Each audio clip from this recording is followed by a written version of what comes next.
Penn Center's blowing up. And all the littler railroads are blowing up as well. I mean, the Eastern railroads are just finally just disintegrating. Undersecretary of Transportation says, well, Jim, you're the guy that studied this. What should we do? That's how it got started. The administration wanted to figure out what to do. And we had about, I don't know, 6 or 8 people down there working on that.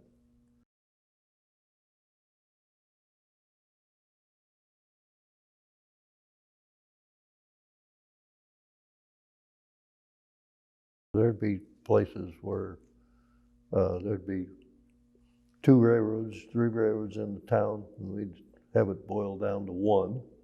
Or there were places where we'd say, you're not shipping anything, you're not going to have a railroad.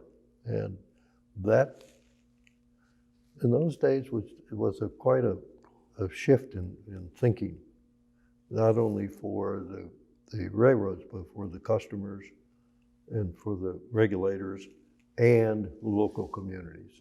I mean, that was the whole smear of things that people would say, that's not fair.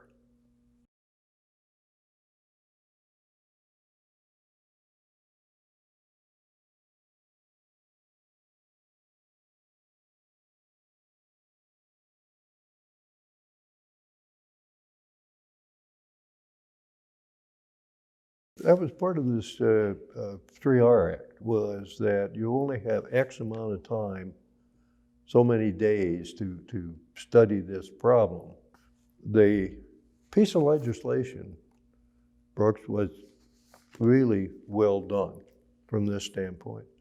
The piece of legislation that created it said that Congress can disprove this, you can vote it down, or you could approve it, but you can't change it. You can't fix it here and fix it there. We used to go over to Congress, some congressmen would have a problem, and I'd go over there, and they would beat me up something terrible about some branch line or something. And then we got all through, and he said, well, thanks for coming, but we're going to vote for it anyway.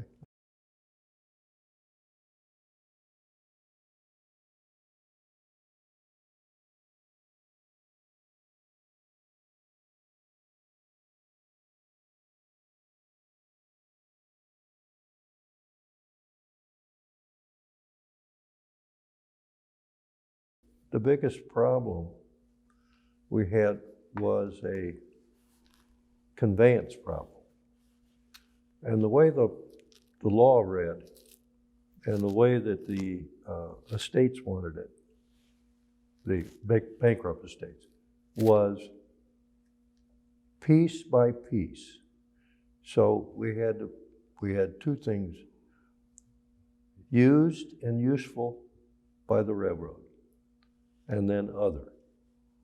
And we actually had to go through milepost by milepost, yard by yard, and distinguish what was going to be in Conrail and what was not going to be in Conrail.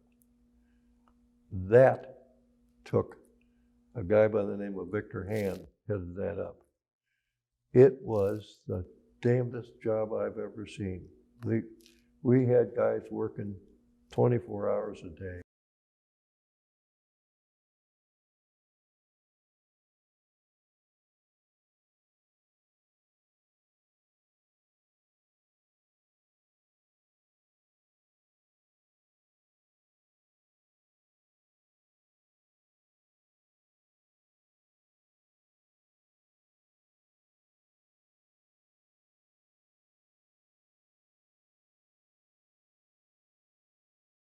So then we kept looking at what made money and what didn't make money.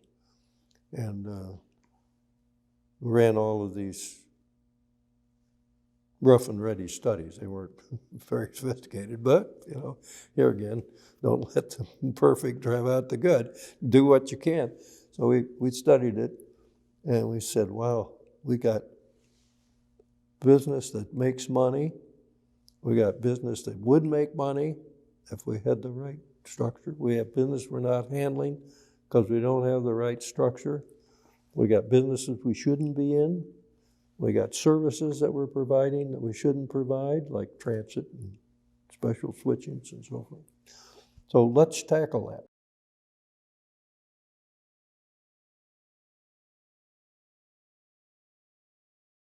Hey, we might have a real problem here getting this through.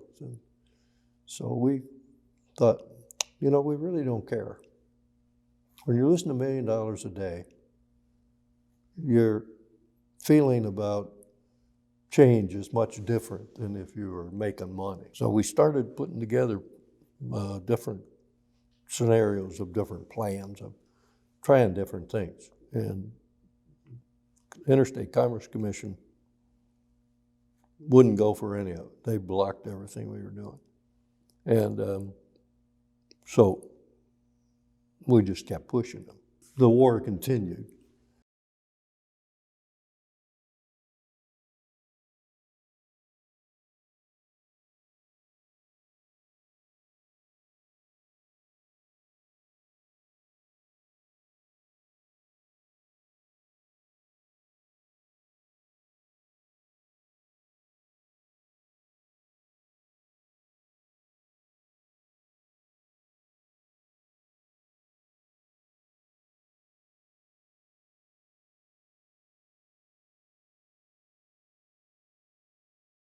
Mary was a stockholder in the Conrail. When the stock came out, we were at some friend's house, and they said to me, hey, do you think this stock is a good buy, or do you think you ought to buy it? And before I could say anything, Mary said, well, yes, I bought some, and I think it's a good buy. Well, I didn't know she had any money, and I didn't know she knew a stockbroker. She had the right thing to say. They said to her, Mary, well, why did you buy it? She said, well, I know the people, and I know they'll do well.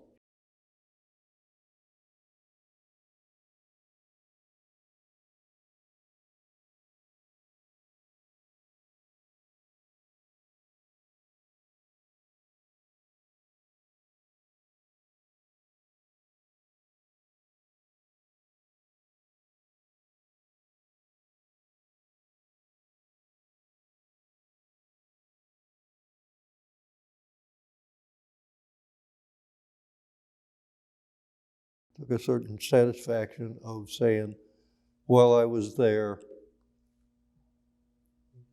everything improved. And I just enjoyed, on all these jobs, I enjoyed working with the people. Something about, having